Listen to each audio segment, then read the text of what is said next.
Good morning. How are you? I'm MJ. I'm the founder of Ultra Love, and I'm here to do a little intuitive tarot. I like to do these daily readings to connect with you guys and get a pulse on the collective energies. Anyone who resonates, of course, feel free to follow along and tune into these daily readings. Divine guidance and loving clarity is my intention. Obviously, these are general readings, so take what resonates and leave the rest. You're your own master. Divine guidance and loving clarity. You guys can, of course, find out more info about what I do or what Ultra Love does. And feel free to get involved. You can follow and or subscribe to the website. I'm going to be sending, or I do send monthly shout outs just to keep everybody in the loop and offer some kind of deals. Divine guidance and loving clarity for the Ultra Love Collective. This is nice. 9 of Pentacles. This is a financial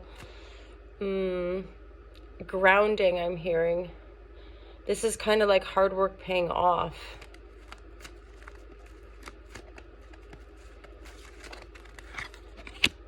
Yeah, this is significant. This is like what I just said, hard work paying off after putting in the foundational work. This is a self-made energy, so this would be representative. And plus you have the 3 of Pentacles. That phase of the business building is over. It's like 3 of Pentacles to me is often like when we're having business meetings with investors about setting up a business. You know, even you could say like making a business plan, getting other people involved in that business plan, right? So this is a shift into like finally there's a after all the legwork you've been putting in, there's going to be a kickback now. I'm not sure that's quite the right word, but it's going to start to pay out, basically. You're going to start to make money out of the work that you've been putting in. This is also bearing in mind more than likely work you put in with other people, as in maybe you've learned from other people, or just straight up got some help from other people to advise you about the business. So there's 2 of Cups reverse, burdensome energy. For some of you, I just feel like maybe love is on the back burner.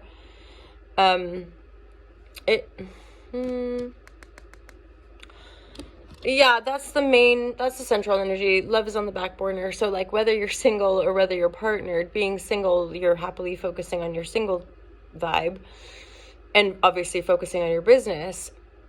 You're aware of the love stuff, you're just not focused on it. Or if you're in an established relation, it could be that both parties are just really focused on money and what have you. I mean, given the time of year, it can often be that way, right? There's a focus of what the budget could be, how much money we have to do what this, that, and the other.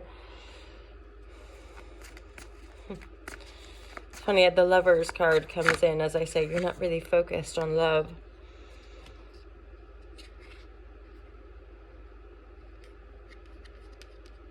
I mean, so for some of you, it could be that there was an end of a fairly new-ish relationship, and the end, whatever, it could have just been one of those things of like, this just isn't a great time for me. I need to really focus on my business, or I need to focus on my stability, and I don't necessarily have that much to give to this, and so maybe a bit sad, but there is the Lover's energy coming through.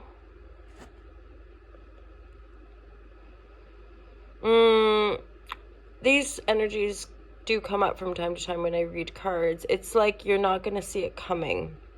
And that's the Moon card and the Strength. So there's a lot of good luck and good abundance and a bit of lightness and ease coming in for the next month. For some of you, like just looking after yourself, maybe again, to each their own, but I'm thinking of adornment things like going to get your hair done or going to get a facial or going to get your nails done. You know, those things that just, you know, we pay someone to just basically treat us or adorn us or make us feel more put together or... okay, so, maybe that's a piece. The Daughter of Wands is in the reverse. That's where I'm like, oh, there's something like work that needs to be put in to feel the love again. So yeah, that could be part of it. You might want to treat yourself. You might want to, you know, treat yourself and then go out for some mocktails or cocktails with your friends. Yeah, there's something about that renewing the love. It's that thing of internal aspect of like, we have to really feel that love for self or that self-compassion, that self-awareness. Again, as I look down, there's just such lovely cards here. I'm like, don't worry about it. Again, it could just be through doing really good work, having good things come in, feeling luckier, and love comes in.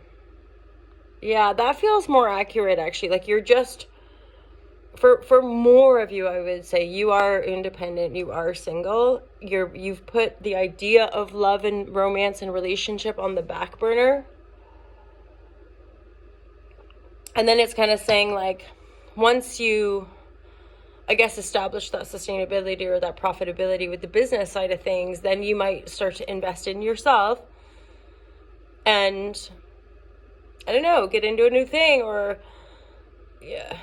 Obviously, like I don't know, maybe some people are different, but usually when there's a bit of an increase in finances, it's a positive, like that's amazing. It feels so cool. Wow, what am I going to do with this extra money, right? So for some of you, there could be that, like, I'm going to go to the spa. I'm going to treat myself. And then that kind of stokes the fire of that lover energy.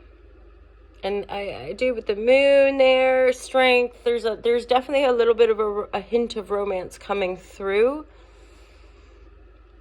But the moon, in certain contexts, that moon is always sort of shining to me like you're not going to see it coming. Don't even try to look for that kind of thing.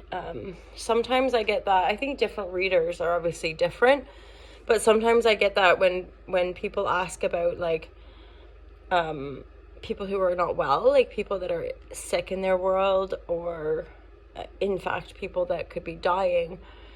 And often is the case, the cards that come through are like a no-go zone.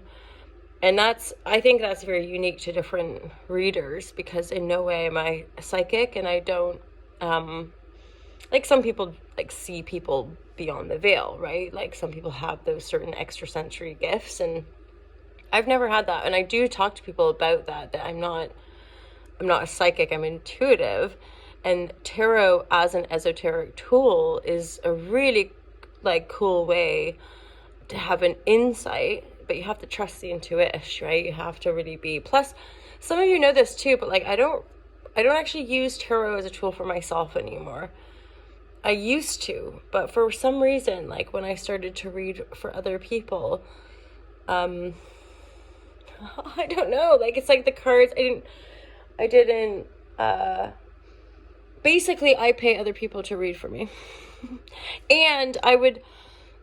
There's always discernment around all of these things of not leaning into hard. Basically, in my opinion anyway, our truth is the truth and all of these things are tools, but they're not the truth. So you don't give power to astrological planet or like planetary things. You're kind of like intuiting how that energy could biofeedback into you and what you're learning and how you can kind of move through it with grace or whatever or not. It's like that with tarot, and there's a signature. So these signatures could be this week, this month, this day, right? So anywho, I just share, basically there's a few of my clients and occasionally some of you who request a little like course on how to work with tarot. So that's coming in the new year. Stay tuned. I'll see you guys on Friday. for some tarot live. Speak soon. Peace out.